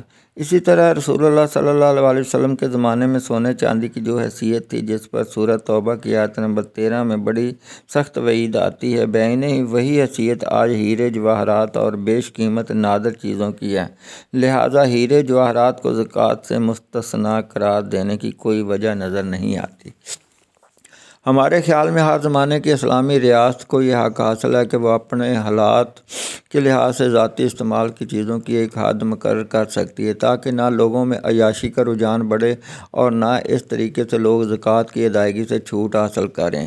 مثلاً موجودہ حالات میں 3-4 ہزار مربع فٹ کا مکان اور ایک درمیانے درجے کی گاڑی کو زکوٰۃ سے مستثنیٰ قرار دے کر اس سے زائد گھر اور گاڑیوں پر زکوٰۃ عائد کرنی چاہیے۔ زکوٰۃ کی ادائیگی کے لیے شرط عائد کی جاتی ہے کہ مال پر 1 سال کا گزرنا ضروری ہے، حولان حول۔ بدقسمتی سے جس حدیث میں یہ بات بیان ہوئی ہے، اس کا مفہوم صحیح نہیں سمجھا گیا۔ اصل بات یہ ہے کہ زکوٰۃ سال میں صرف ایک بار ہی لی جا سکتی ہے۔ ایک اسلامی حکومت کسی معینہ تاریخ کا اعلان کر کے اسی تاریخ پر زکوٰۃ وصول کرنے کی پابند ہے۔ زکوٰۃ کی ادائیگی کے لیے یہ شرط بھی لگائی جاتی ہے کہ ایک فرد بالغ ہو۔ اسی طرح ہم پر لوگوں کے لیے ہیلہ بازیاں کرنے کا راستہ ڈھونڈ رہے ہیں۔ قرآن نے جہاں ہادی برحق کو یہ حکم دیا ہے کہ مسلمانوں کے مال میں سے زکوٰۃ وصول کر کے اسے پاک کر دیجیے، اس میں بالغ ہونے کی کوئی شرط نہیں ہے۔ ایک نابالغ فرد کا مال بھی اسی طرح پاک ہونا چاہیے جس طرح ایک بالغ فرد کا۔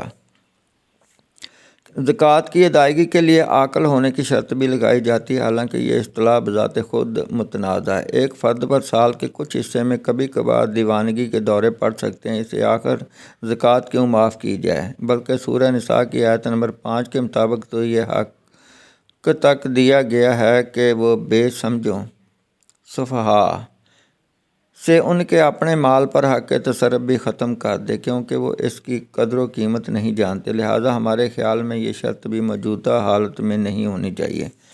کیا زکوٰۃ کی رقم کے لیے کسی کا مالک بنایا جانا ضروری ہے؟ مسئلہ تملیک کی بحث۔ کہا جاتا ہے کہ یہ لازم ہے کہ زکوٰۃ ادا کرتے وقت کسی فرد کو اس کا مالک بنایا جانا ضروری ہے۔ یہ شرط مان لی جائے تو اس کا مطلب یہ ہوا کہ زکوٰۃ کی رقم بھیک منگوں ہی کے کام آ سکتی ہے اور اس سے اجتماعی نوعیت کا کوئی کام ممکن نہیں، مثلا سڑک، انڈسٹری، اسکول، ڈسپنسری وغیرہ، یعنی اس سے ملک و قوم کی بہتری کا کوئی کام کیا ہی نہیں جا سکتا۔ اس شرط کے تسلیم کرنے سے زکوٰۃ کی پوری روح ختم ہو کر رہ جاتی ہے۔ لہٰذا ہماری نظر میں یہ شرط زکوٰۃ کی پوری اسکیم کے خلاف ہے۔ اس کے بجائے اصول یہ ہے کہ زکوٰۃ کی رقم ہر اجتماعی کام میں بغیر کسی کراہت کے صرف کی جا سکتی ہے اور بوقت ضرورت افراد کو بھی جا سکتی ہے۔ مولانا امین احسن اصلاحی نے اسی مسئلے پر توضیحات میں نہایت شافی بحث کی ہے۔ صنعتی اداروں کی زکوٰۃ۔ صنعتی اداروں کے متعلق ہمارے ہاں تصور یہ ہے کہ یہ اموال تجارت کی طرح ہے، یعنی سال کے آخر میں جو کچھ موجود ہو اس پر 2.5% زکوٰۃ لی جائے۔ ہماری نظر میں یہ بات 2 وجوہ کی بنیاد پر صحیح نہیں ہے۔ ایک یہ کہ صنعت کاروبار نہیں ہے بلکہ پیداوار کو جنم دیتی ہے، اسی لیے ہمیشہ صنعتی پیداوار کا لفظ استعمال کیا جاتا ہے۔ دوسرا یہ کہ یہ بھی عین ممکن ہے کہ سال کے آخر میں نہ کوئی خام مال ہو اور نہ کوئی تیار مال، کیونکہ خام مال مصنوعات کی تیاری میں لگ جاتا ہے اور تیار مال فروخت کے لیے بھیج دیا جاتا ہے، لہٰذا کسی چیز پر زکوٰۃ دینے کی نوبت ہی نہیں آتی۔ اس لیے ہماری نظر میں صنعتی پیداوار پر زرعی پیداوار کا اصول لاگو کر کے اس پر 10% عشر نافذ ہونا چاہیے۔ 10% اس لیے کہ آج کل کے صنعتی قوانین کے مطابق صنعت چلانے والے یعنی ڈائریکٹرز اپنی محنت کا علیحدہ معاوضہ تنخواہ کی صورت میں پہلے ہی وصول کر لیتے ہیں۔ یوں ان کی ذاتی محنت صنعتی پیداوار میں شامل نہیں ہوتی۔ اگر اس تصور کو مروجہ اصطلاح میں سمجھنے کی کوشش کی جائے تو اسے ویلیو ایڈڈ ٹیکس کہا جا سکتا ہے۔ اس طرح تمام صنعتی پیداوار کا 10% براہ راست زکوٰۃ کی مد میں آ سکے گا۔ جہاں جہاں مالکان ڈائریکٹرز کی حیثیت سے تنخواہ نہیں لیتے وہاں پیداوار کا 5% لیا جائے گا۔ اس سے قارئین خود اندازہ لگا سکتے ہیں کہ صرف اسی مد میں ریاست کو کتنی بڑی آمدنی متوقع ہے۔ زائدہ ضرورت گھروں، سواریوں، پلاٹوں وغیرہ پر زکوٰۃ۔ جیسا کہ ہم نے پہلے وضاحت کی، ایک خاص مقدار سے زیادہ کی تمام اشیاء پر زکوٰۃ ہونی چاہیے۔ گویا زائد عد ضرورت گھر کے حصے، زائد گھر، گاڑیاں، پلاٹس، بڑے بڑے محلات، سوئمنگ پول اور اسی قبیل کی دوسری تمام چیزوں کی قیمت کا حساب لگا کر اس پر 2.5% زکوٰۃ عائد کرنی ضروری ہے۔ اس طرح ہم ارتکاز، دولت، عیاشی اور نمود و نمائش کی ذہنیت کا مکمل طور پر خاتمہ کر سکیں گے۔ ہوٹلوں، دکانوں اور گھروں کے کرائے پر زکوٰۃ۔ اس ضمن میں عام تصور یہ ہے کہ ان پر فی نفس سے ہی کوئی زکوٰۃ لاگو نہیں ہوتی، بلکہ اس کی کمائی سے جو بچت ہو اس پر سال گزر جائے تو پھر جو کچھ رہ جائے اس پر 2.5% زکوٰۃ عائد ہوتی ہے، گویا مکمل معافی۔ ہماری نظر میں یہ درست نہیں، بلکہ یہ ہوٹل، دکان، گھر وغیرہ بھی اس فصل کی طرح ہیں جو ہر مہینے پیداوار دیتی ہے، لہٰذا اس پر 10% عشر ہونا چاہیے۔ یعنی اگر ایک گھر کا کرایہ 10,000 روپے ماہانہ ہے تو اس میں سے ہر مہینے 1,000 روپے زکوٰۃ فنڈ میں چلے جائیں گے۔ کیا ریاست کو بعض اوقات زکوٰۃ معاف کرنے کا اختیار ہے؟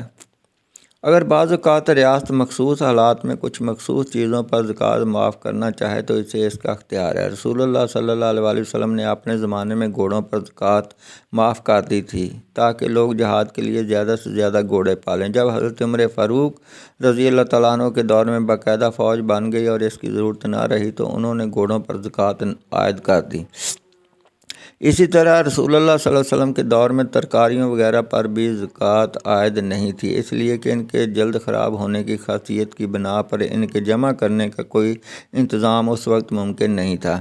اسی طرح آج بھی اگر حکومت کسی خاص علاقے میں لوگوں کو صنعتیں لگانے کی ترغیب دینا چاہتی ہو تو اس پر عشر کسی خاص وقت تک معاف کر سکتی ہے، یا اگر کسی فصل کی بڑھوتری یا کسی خاص جانور کی افزائش مطلوب ہو تو اس پر زکوٰۃ معاف کی جا سکتی ہے۔ بینکوں کی رقم کی زکوٰۃ۔ چونکہ ہماری نظر میں پورا بینکنگ سسٹم ہی غیر اسلامی ہے، لہٰذا اس پر ہمارا کوئی موقف خارج از بحث ہے۔ البتہ ہم نے اسٹیٹ ٹریجری کا جو تصور پیش کیا ہے، چونکہ وہ ساری کی ساری رقم ہر وقت اجتماعی فائدے کے لیے موجود رہتی ہے، دوسری طرف ایک فرد کا سرمایہ بھی محفوظ رہتا ہے، لہٰذا ریاست چاہے تو اس پر زکوٰۃ لے اور چاہے تو نہ لے۔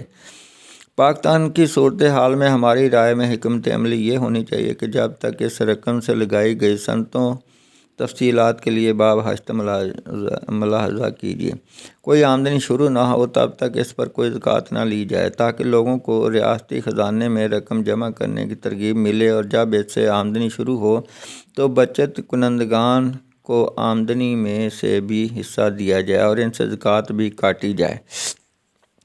کیا زکوٰۃ ریاستی ضروریات کی کفالت کر سکتی ہے؟ باب ہشتم میں ہم نے یہ نتیجہ نکالا تھا کہ ایک اسلامی حکومت کے پاس 4 ذرائع آمدن ہوتے ہیں: زکوٰۃ، مالی جرمانے، خدمات، بجلی، پانی، گیس وغیرہ کے معاوضے، اور اسٹیٹ پراپرٹی کی آمدنی میں حکومت کا متعین حصہ خراج۔ اس کے علاوہ تمام عوامی بچتیں ریاستی خزانہ میں جمع کی جاتی ہیں اور پرائیویٹ بینکنگ کا کوئی تصور نہیں ہوتا۔ ان معروضات کی بنیاد پر ہم نے جو خاکہ بنایا تھا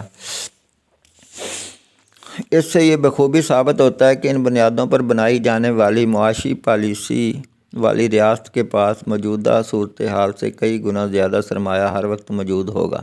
اسے کبھی بھی خسارے کی سرمایہ کاری کی ضرورت محسوس نہیں ہوگی اور عام طور پر باہر سے قرضے لینے کی ضرورت بھی نہ رہے گی۔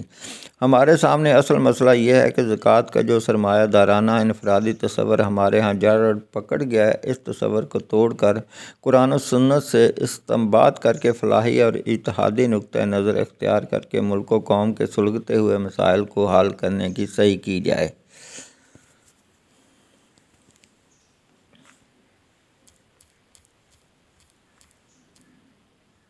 اسلامائزیشن اور نظام معیشت نظام زکوٰۃ قرآن حکیم میں نماز کے بعد سب سے زیادہ مرتبہ زکوٰۃ کی ادائیگی کا حکم آیا، بلکہ 32 مرتبہ تو زکوٰۃ اور نماز کا ذکر اکٹھے آیا ہے۔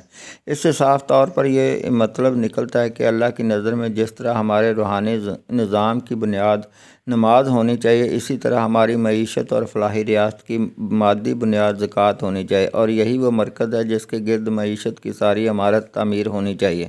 پاکستان کے سیاسی حلقوں میں نظام زکوٰۃ کی اہمیت، لیکن یہ بات بہت باعث حیرت ہے کہ دین میں جو مقام زکوٰۃ کو حاصل ہے، وہ مقام ہماری کوئی بھی سیاسی جماعت دینے کے لیے تیار نہیں۔ معیشت کے متعلق اگر ان منشوروں کا جائزہ لیا جائے تو ان کی دستاویزات میں معیشت کی اصلاح اور غریبوں کی فلاح کے لیے بے شمار ٹیکس تجویز کیے گئے ہوں گے، دوسری ہر نوع کی پابندیاں ہوں گی، لیکن جب زکوٰۃ کی بات آئے گی تو صرف اتنا کہہ دیا گیا ہوگا کہ نظام زکوٰۃ کے لیے انتظامات کیے جائیں گے جو امیروں سے زکوٰۃ حاصل کر کے غریبوں میں تقسیم کریں۔ گویا یہ تمام منشور زبان حال سے کہہ رہے ہیں کہ ان کی نظر میں نظام زکوٰۃ نہ تو آج کے دور کے معاشی مسائل حل کر سکتا ہے اور پورے معاشی نظام میں اس کی مرکزی اہمیت تو کجا ثانوی اہمیت بھی نہیں، زیادہ سے زیادہ اسے ایک کار ثواب سمجھ کر اس سے غریبوں کی تھوڑی بہت امداد کی جا سکتی ہے۔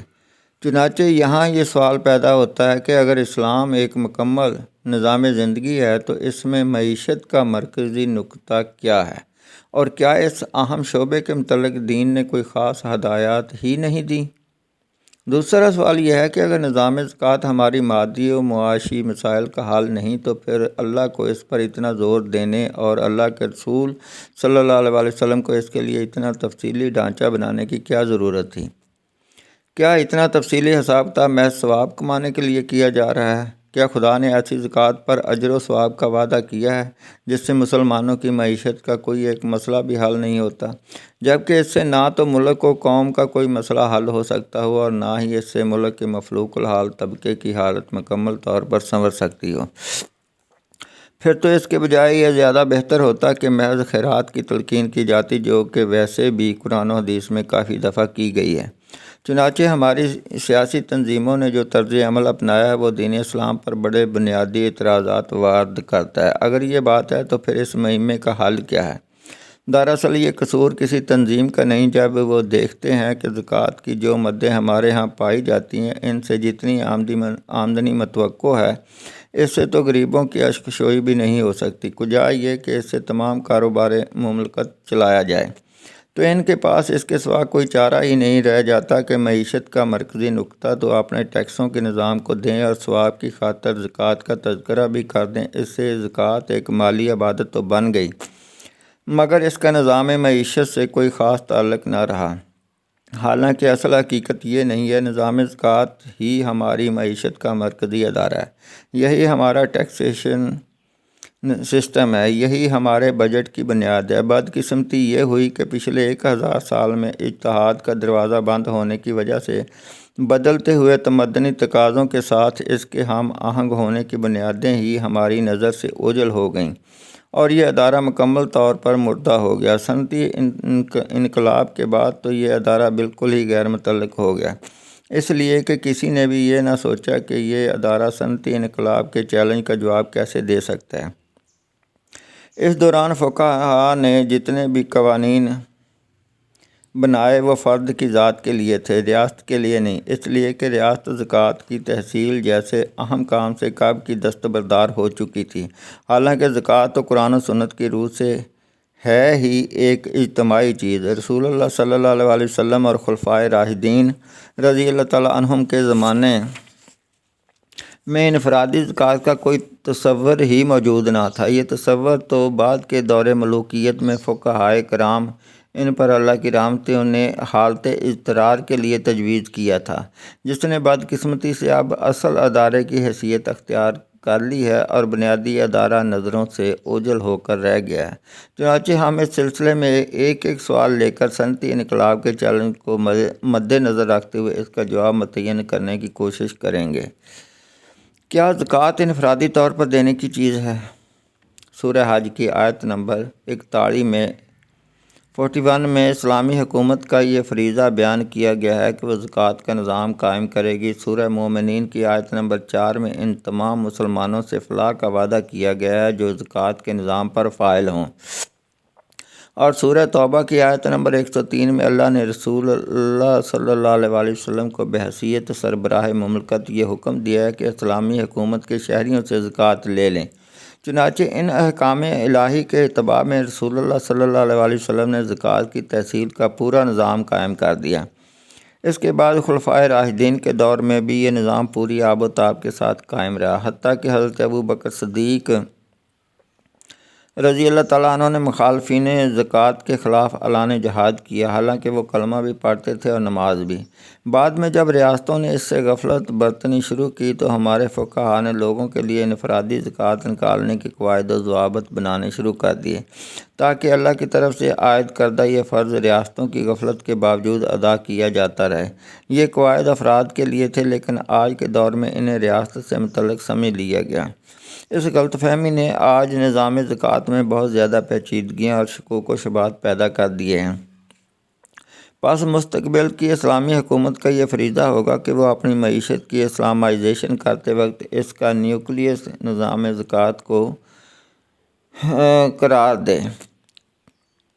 کیا زکوٰۃ کی رقم مملکت کے تمام کاموں میں لگائی جا سکتی ہے؟ سورہ توبہ کی آیت نمبر 60 میں مصارف زکوٰۃ کے ضمن میں عاملین علیہا کو بھی شامل کیا گیا ہے۔ اب حقیقت یہ ہے کہ صدر مملکت سے لے کر ایک سپاہی تک مملکت کا ہر ملازم کسی نہ کسی طریقے سے اس پورے نظام سے پیوستہ ہے، اس لیے تمام مملکتی مشینری کا خرچ زکوٰۃ کے مصارف میں آ جاتا ہے۔ گویا عاملین کا مطلب یہ ہے کہ وہ لوگ جو زکوٰۃ کے نظام پر مامور ہیں، یعنی ریاست۔ اس کا ایک ثبوت یہ ہے کہ خلفائے راشدین کے زمانے میں تمام گورنروں کو عامل کہا جاتا تھا۔ اس زمانے میں سرکاری خزانے یعنی بیت المال میں زکوٰۃ اور غیر زکوٰۃ کی آمدنی کے لیے کوئی علیحدہ مدیں یا رجسٹر نہیں تھے، بلکہ یہ تمام آمدنی زکوٰۃ سمیت ایک ہی جگہ جمع ہوتی تھی، اور اس سے امیر المومنین سمیت تمام ملازمین حکومت کی تنخواہیں ادا کی جاتی تھیں۔ پوری تاریخ میں ایک لفظ بھی ایسا نہیں ہے جس سے یہ ثابت کیا جا سکے کہ اس مبارک دور میں زکوٰۃ کی آمدنی کو دوسری آمدنیوں سے علیحدہ رکھنے کے لیے کوئی خصوصی انتظام کیا گیا ہو۔ کیا حکومت کو زکوٰۃ کے علاوہ مزید ٹیکس لگانے کا اختیار ہے؟ سورہ توبہ کی ابتدائی آیات میں ایک اسلامی ریاست کا شہری بننے کی 3 شرائط بیان کی گئی ہیں۔ ایک یہ کہ وہ تمام برے کاموں سے توبہ کر لیں، دوسرا یہ کہ وہ نماز قائم کریں، تیسرا یہ کہ وہ زکوٰۃ کی ادائیگی کریں۔ جب وہ ایسا کریں تو پھر وہ اسلامی ریاست کے شہری ہیں، اور پھر حکومت کے لیے یہ جائز نہیں کہ ان کا راستہ پکڑے۔ یہی بات رسول اللہ صلی اللہ علیہ وسلم نے کہی کہ مجھے حکم دیا گیا ہے کہ میں لوگوں سے جنگ کروں یہاں تک کہ وہ کلمہ طیبہ کا اقرار کر لیں، نماز قائم کریں اور زکوٰۃ دیں۔ جب وہ یہ شرائط تسلیم کر لیں گے تو ان کی جانیں اور ان کے مال محفوظ ہو جائیں گے۔ جو ریاستیں اپنے شہریوں پر اندھا دھند ٹیکس لگاتی رہتی ہیں، ان کے بارے میں رسول اللہ صلی اللہ علیہ وسلم نے فرمایا کوئی ٹیکس وصول کرنے والا جنت میں داخل نہ ہوگا۔ گویا صاف بات یہ ہے کہ ایک اسلامی حکومت کو اپنے عوام پر زکوٰۃ کے علاوہ مزید ٹیکس لگانے کا اختیار نہیں۔ دور جدید کے جو اسکالرز حکومت کو ٹیکسیشن کا مزید اختیار دیتے ہیں، وہ کسی مثبت حکم کی بنیاد پر نہیں دیتے، بلکہ وہ اس پیچیدگی کا شکار ہیں کہ بہت سے حکومتی اداروں کے مصارف تو زکوٰۃ سے ادا نہیں کیے جا سکتے، لہٰذا ان کے لیے اس کے سوا کوئی چارہ ہی نہ رہا کہ وہ قرآن کی ان صریح نصوص کو نظر انداز کرتے ہوئے یہ کہیں کہ اسلامی ریاست کو مزید ٹیکسوں کا اختیار ہے۔ حالانکہ اگر وہ عاملین کے لفظ کی وسعت پر غور کر لیتے تو ان کا سارا مسئلہ حل ہو جاتا ہے۔ ان اسکالرز نے اس ضمن میں ایک حدیث سے استنباط کیا ہے جس کے الفاظ یہ ہیں: مسلمانوں کے مال میں زکوٰۃ کے علاوہ اللہ کے اور بھی حقوق ہیں۔ ان الفاظ سے ٹیکسیشن کا پورا جواز نکالنا غلط ہے۔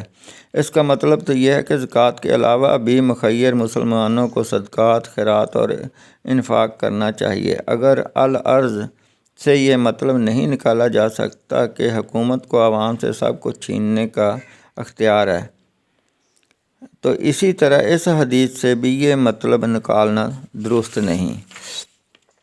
کیا زکوٰۃ اور ٹیکس میں کوئی فرق ہے؟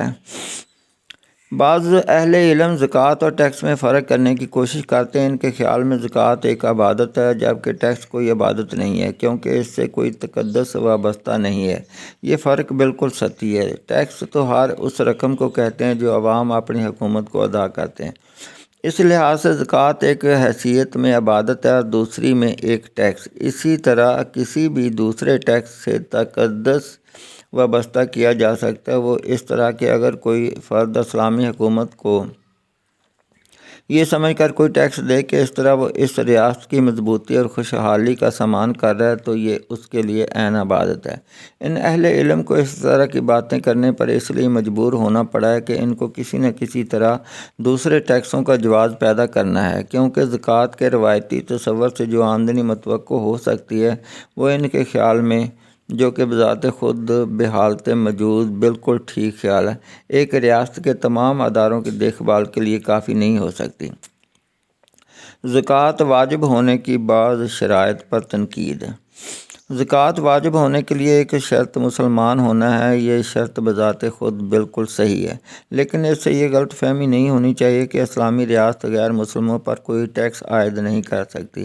ہماری تجویز تو یہ ہے کہ غیر مسلموں کے لیے بھی ٹیکسوں کی بالکل وہی شرح مقرر کی جائے جو مسلمانوں کے لیے زکوٰۃ کی ہے، خواہ اسے کوئی نام دیا جائے۔ اس طرح ایک بڑی پیچیدگی کا خاتمہ ہو جائے گا۔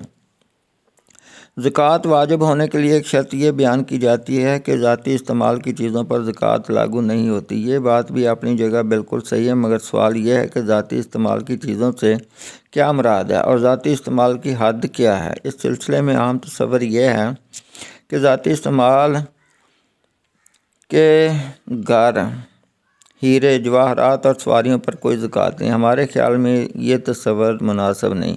اگر ہم 100 کمروں کے محل اور ایک فرد کی 10 گاڑیاں رکھنے کو اس کے ذاتی استعمال کی چیز قرار دیں گے تو یہ بات بذات خود غلط بھی ہے، اور پھر ہر فرد زکوٰۃ سے بچنے کے لیے اس طرح کی عیاشیاں شروع کر دے گا۔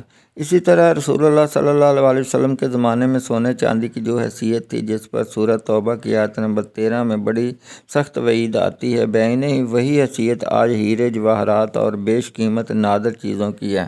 لہٰذا ہیرے جواہرات کو زکوٰۃ سے مستثنیٰ قرار دینے کی کوئی وجہ نظر نہیں آتی۔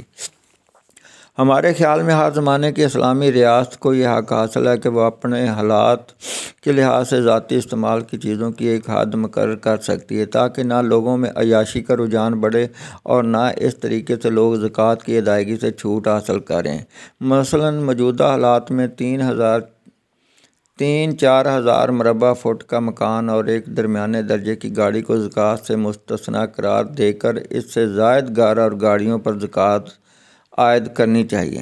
زکوٰۃ کی ادائیگی کے لیے شرط عائد کی جاتی ہے کہ مال پر 1 سال کا گزرنا ضروری ہے، حولان حول۔